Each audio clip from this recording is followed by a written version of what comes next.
आता पाहूयात मोठ्या टॉप 9 बातम्या। पिंपरीतील मोशी कचरा डेपो दुर्घटनेतील मृतांचा आकडा 6 वर। आणखी 3 जणांचे मृतदेह बाहेर काढण्यात एनडीआरएफला यश, तर आतापर्यंत 14 जणांची सुखरूप सुटका। मोशीमधील दुर्घटनेच्या पार्श्वभूमीवर मुख्यमंत्री देवेंद्र फडणवीसांची पुण्यामध्ये आढावा बैठक। मृतांच्या कुटुंबियांना आवश्यक ती मदत तातडीने उपलब्ध करून देण्याचे निर्देश।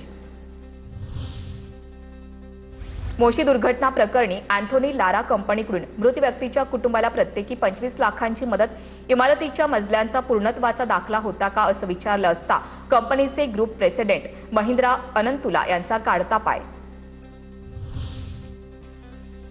पिंपरी चिंचवडच्या मोशी दुर्घटनेमध्ये विनापरवाना बांधकाम केल्याचा मोठा खुलासा। इमारतीच्या केवळ तळमजल्याचाच पूर्णत्वाचा दाखला, पहिल्या आणि दुसऱ्या मजल्यासाठी कोणतीही परवानगी मागितली गेली नाही। दुर्घटनेची जबाबदारी नेमकी कुणाची? नातेवाईकांचा सवाल। बचाव कार्य सुरुवातीला संथ गतीनं झाल्याचाही आरोप।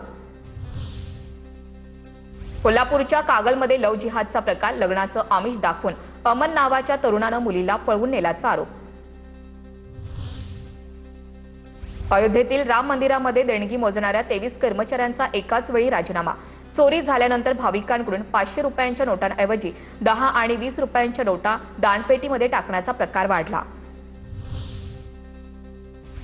राम जन्मभूमी तीर्थक्षेत्राच्या सीईओ निवडीसाठी समितीची बैठक। दिल्लीत 3 सदस्यीय समितीची बैठक पार पडली। बैठकीमध्ये इच्छुक उमेदवार निवडीसाठी निकष ठरवण्यात आले। सीईओ निवड प्रक्रिया महिन्याभरामध्ये पूर्ण करण्याचा समितीचा प्रयत्न। अभिनेता राजपाल यादवला 3 महिन्यांचा कारावास, धनादेश न वटवल्याच्या प्रकरणामध्ये दोषी। दिल्ली उच्च न्यायालयाने निर्णय कायम ठेवला। तक्रारदाराला नुकसान भरपाई तसंच 7ही प्रकरणामध्ये प्रत्येकी 1,05,00,000च्या दंडाची शिक्षा। नाशिकमधील शालार्थ आयडी प्रकरणातील आरोपीला अटक। संशयित आरोपी प्रशांत वाडिलेला धुळ्यातून अटक।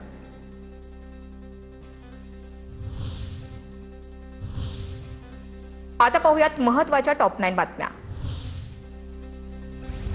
नाशिकमध्ये ठाकरेंच्या शिवसेनेकडून रामरक्षा पठण आणि महाआरतीचं आयोजन। नाशिकच्या काळाराम मंदिरामध्ये रामरक्षा पठण। आमदार विजयकुमार गावितांची बोगस स्वाक्षरी करून शासन निर्णय काढला। शिवसेनेचे माजी आमदार शिरीष चौधरींविरोधात गुन्हा दाखल। नगरसेवक गौरव चौधरींसह 4 विरोधात गुन्हा दाखल।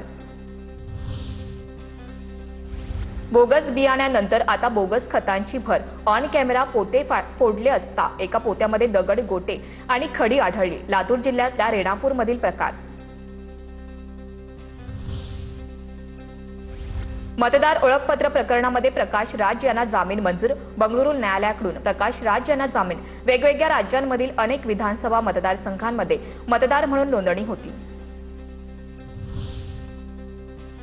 तुकाराम मुंढे यांच्या मार्गदर्शनाखाली मुंबईतील शाळांच्या कॅन्टीन आणि मध्यान्ह भोजन केंद्रांची तपासणी सुरू होणार। अन्न सुरक्षा आणि स्वच्छतेचे नियम पाळले नाहीत तर संबंधितांवर कठोर कारवाई करणार, एफडीएचा इशारा। 12% जास्त अल्कोहोल मिश्रित औषधांची खुली विक्री यापुढे करता येणार नाही। डॉक्टरांच्या प्रिस्क्रिप्शन शिवाय औषधं मिळणार नाहीत। औषधांच्या विक्रीची स्वतंत्र नोंद ठेवणं देखील औषध दुकानांसाठी बंधनकारक। मुंबई पालिकेची मान्सूनबाबत काल दुपारी 2 ते रात्री 2:30 वाजेपर्यंत वादळी सभा। 12 तासांच्या सभेत मुंबईकरांच्या प्रश्नांची उत्तरं नाहीच। आयुक्त अश्विनी भिडेंनी प्रश्नांना उत्तरं द्यावीत, सर्व पक्षीयांची मागणी। जगातील उष्णतेचा सर्वाधिक धोका असलेल्या शहरांच्या यादीत नागपूरसह भारतातील 13 शहरांचा समावेश। या यादीमध्ये महाराष्ट्रातील नागपूर आणि पुणे शहराचाही समावेश, तर गुजरातमधील अहमदाबाद दुसऱ्या क्रमांकावर। उपमुख्यमंत्री एकनाथ शिंदेंनी अभिनेता अरबाज शेखला 1 लाखांची मदत केली। अरबाजला वडिलांच्या उपचारासाठी मदत करण्यात आली। उद्योगमंत्री उदय सामंत यांनी अरबाजला मदतीचा चेक दिला।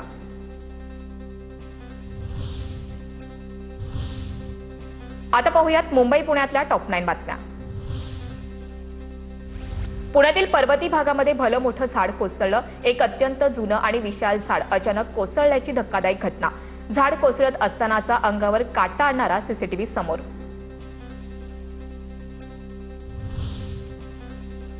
अल निनोच्या सावटातही पुण्यामध्ये 8 दिवसातील पावसामुळे 2 विक्रमांची नोंद. शिवाजीनगर वेधशाळेमध्ये 6 जुलैला 24 तासात 100 मिमीपेक्षा जास्त पाऊस. अवघ्या 6 दिवसातच संपूर्ण महिन्याची सरासरी ओलांडली. यंदाचा जुलै महिना सर्वाधिक पावसाचा ठरला.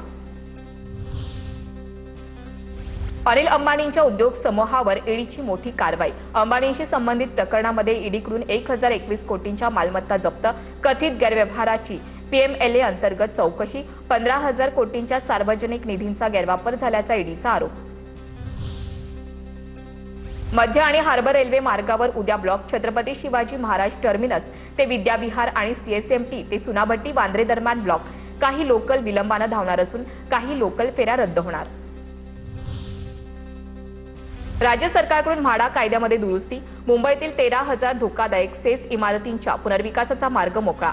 या निर्णयामुळे पुनर्विकासाला गती मिळणार असून रहिवाशांच्या सुरक्षेलाही बळकटी मिळणार.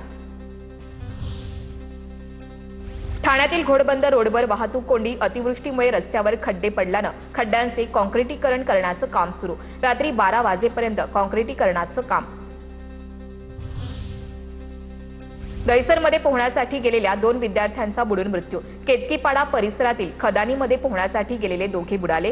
पियुष गुप्ता आणि ओम सिंह यांचा बुडून मृत्यू. मद्यपान केल्यानंतर खदानीत उतरल्यानं मृत्यू झाल्याचा संशय. पनवेलमध्ये हाय प्रोफाईल सेक्स रॅकेटचा पर्दाफाश. 2 बांगलादेशी महिलांसह 6 पीडितांची सुटका. लॉज व्यवस्थापक आणि कॅशियर अटकेत. लॉजचा मालक रमेश शर्मा फरार. नवी मुंबईमध्ये परिवहन विभागाच्या ताफ्यामध्ये 150 नवीन सीएनजी बसेस दाखल.